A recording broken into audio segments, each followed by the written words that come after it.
Hey Fanner family. So, most of you want to know how I'm using my cooktop as my cooktop and my heater all night long while I sleep. And I'm going to show you.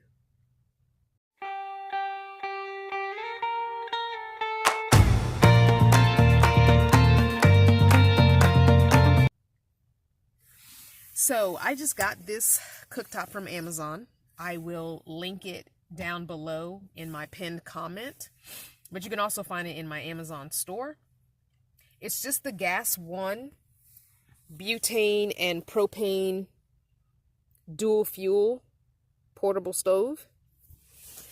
So many people have this. Some people have the other one that's not, I don't think it's gas one, but it's the black one that is just a circle with the metal, like the 4 metal prongs on top that you would put your pan and pot on. But there are different versions of propane stoves.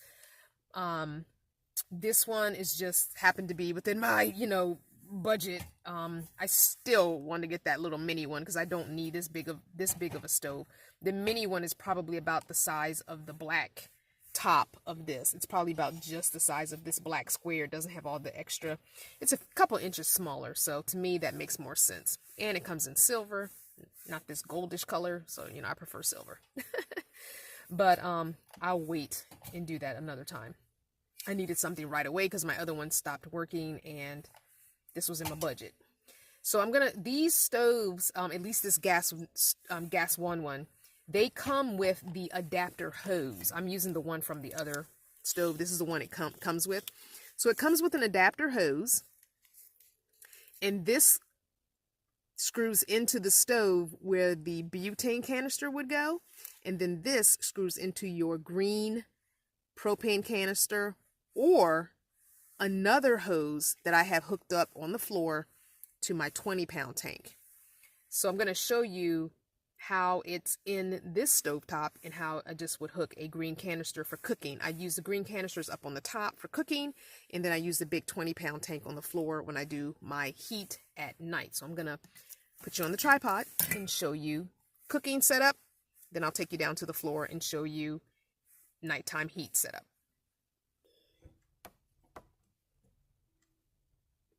All right, I've got you on a little baby tripod. So what I have done that I did not do before is I did go to Dollar Tree and just get one of these baking sheets for $1, or baking pans. It is metal. So I do have it sitting on that. It doesn't quite fit. It's a little bit too big. The mini one fits better. The person that I've been helping who's living in their vehicle has the mini one. And it fits great on the Dollar Tree baking pan. And because they have such limited space, they have, they're just in an SUV, so they have no counter space. I gave them the baking pan, I bought them a baking pan along with the mini stove to get them started as a way to cook some meals, more so than keeping warm. Because of their limited space, they really don't have a safe place to have that going while they sleep. So I'm going to open this side compartment up and show you the hose. So here's the hose. This is where your butane canister would go, and the butane canister fits in this little compartment completely closed up. I don't have any butane, so I can't show you, but this notch goes in the notch of a butane canister. They all have it. And then you would push this down to lock the butane canister into place before turning the ignition on. That's how it works with a butane canister. Like I said, I don't have any butane. I meant to borrow one from a person that I was helping and completely forgot to do that. So you have the hose that it comes with. It has this hole here for the hose to go through so that this can remain closed while the hole is, while the hose is being used. So what you would do is you would take your green canister, and this has that kind of a fitting on it that you need for the green canister. So you would just screw that green canister in, make sure your threads are lined up properly. Make sure that you're getting that entire green canister, all those threads covered in there so you won't have any leaks. And then I just sit my green canister in this holder here. Now for the green canisters, you don't have to push this latch down. It doesn't do anything to the hose, so don't push the latch down. And it has an igniter switch, which I like about these. You don't have to light them like the one burner that I was using temporarily. You have to light it with a you know, one of these little lighters or something. These you don't have to. They have the ignition switch in them, so you basically just turn it all the way to full, hit that ignition, it pops on, and there's your flame. So you would go ahead and cook with your pot, your pan, whatever, heat up some soup, whatever you're gonna make. And then I'm just gonna turn that off. So now I'm gonna go and set up the other tripod down on the floor so you can see how I do use this same exact stove all night long for my heater for right now. Okay, so I've got everything that I need down on the floor, and I'm going to show you how I set it up. You'll just have to imagine that these curtains would be closed at night, and everything else will be the same. Okay, so the first thing I do is put my cooktop down on the floor, and I spilled some of my cedar chips, so that's what's on my floor. I will clean this carpet later. I put the cooktop and the baking rack just down on the floor there. Here's my 20-pound tank that stays bungeed to my passenger front seat. It stays bungeed here. This is where it rides. Again, remember, I'm going to be getting an 11-pound tank. I'm hoping that it comes in the mail this week. It was already ordered. Now, this is something else that Gas One makes, and it is called a heat shield.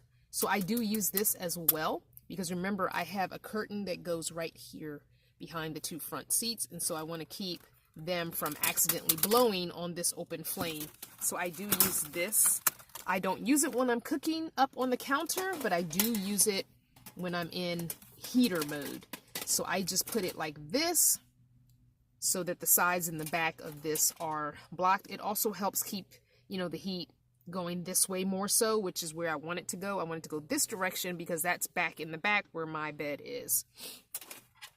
So again, we have the same hose. This hose stays attached because I normally cook with propane and heat with propane. I don't really use butane unless, you know, there's an exception and I have to get some butane.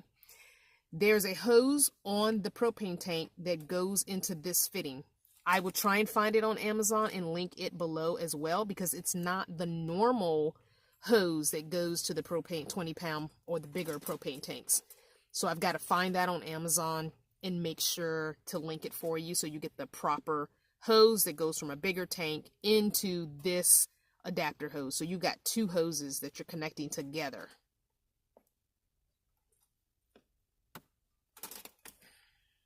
And you want to make sure those threads are good and tight, no leaks. Once that's attached, I just turn the actual tank on, and I don't turn it on fully. I just turn it probably, I don't know, a half of a turn maybe.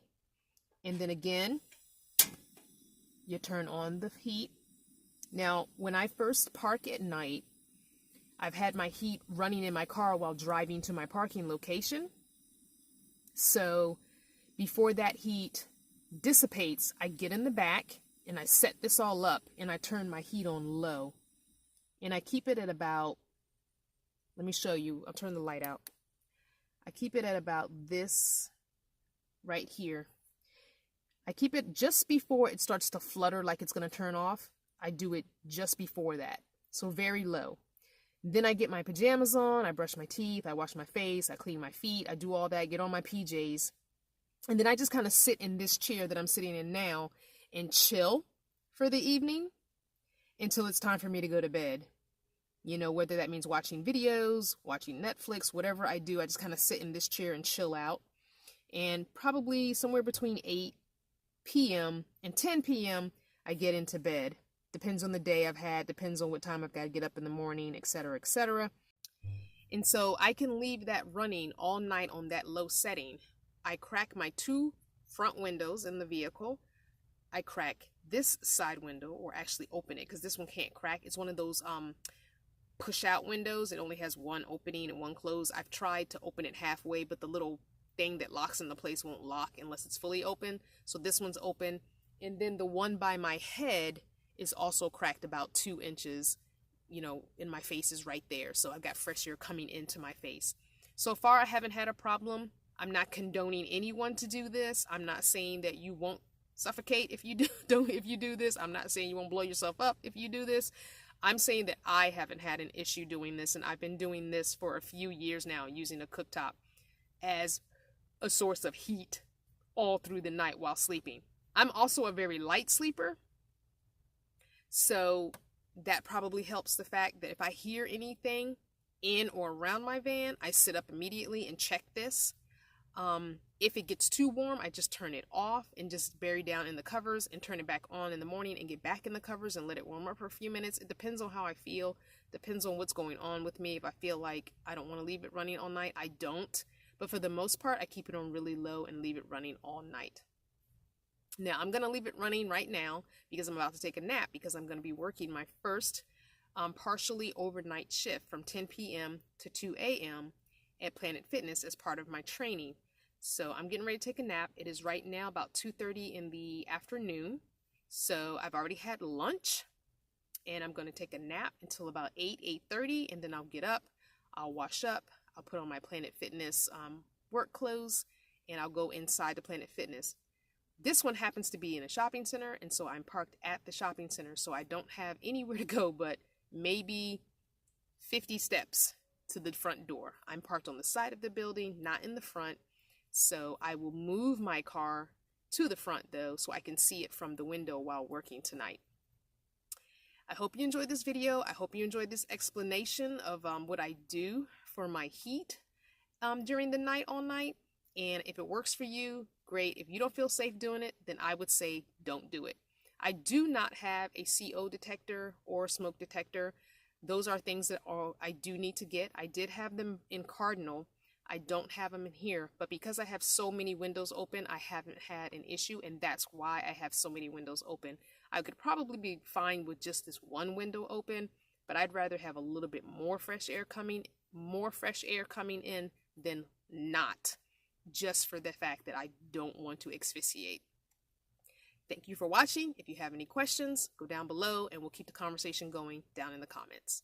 I love you so much. Mwah. See you next time. Check out the journey from day 1 through now, or check out one of the other playlists available. Thanks for watching.